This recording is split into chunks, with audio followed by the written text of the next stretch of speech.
Yeah, I thought it was an entertaining fight. I think he's disappointed because he felt like he was going to deal with Medina well and inside the distance as well. But sometimes it's difficult to get yourself up for those kind of fights.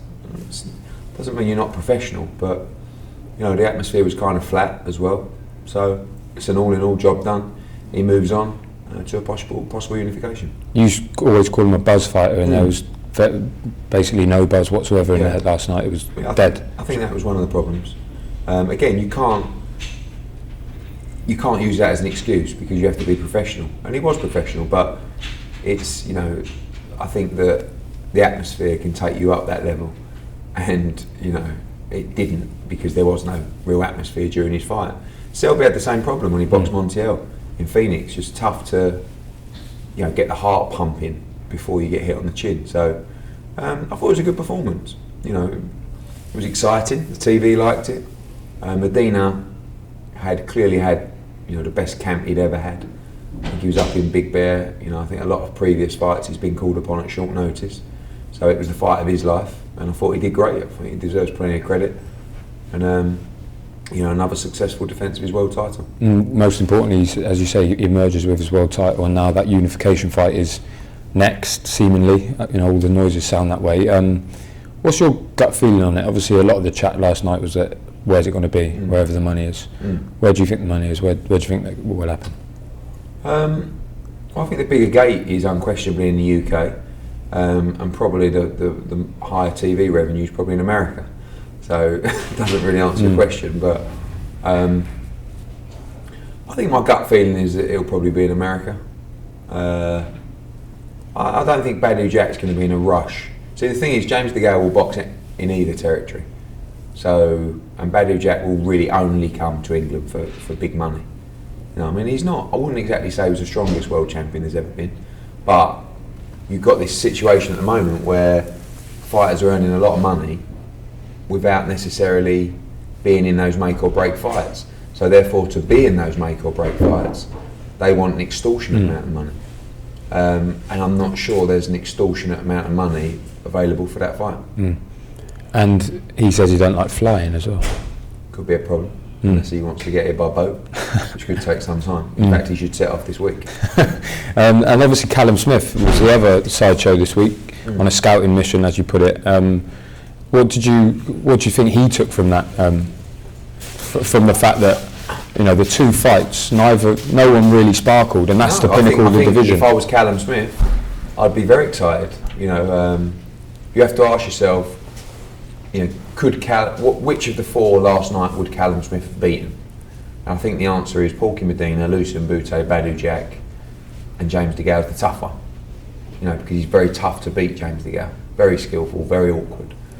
But if I was Callum, who's mandatory for Badou Jack, and we can use that manoeuvre because Badou Jack's either got to fight James DeGale or Callum Smith. So really, when you look at the risk versus the reward and the money, you'd definitely go for James DeGale because there's more money in the fight.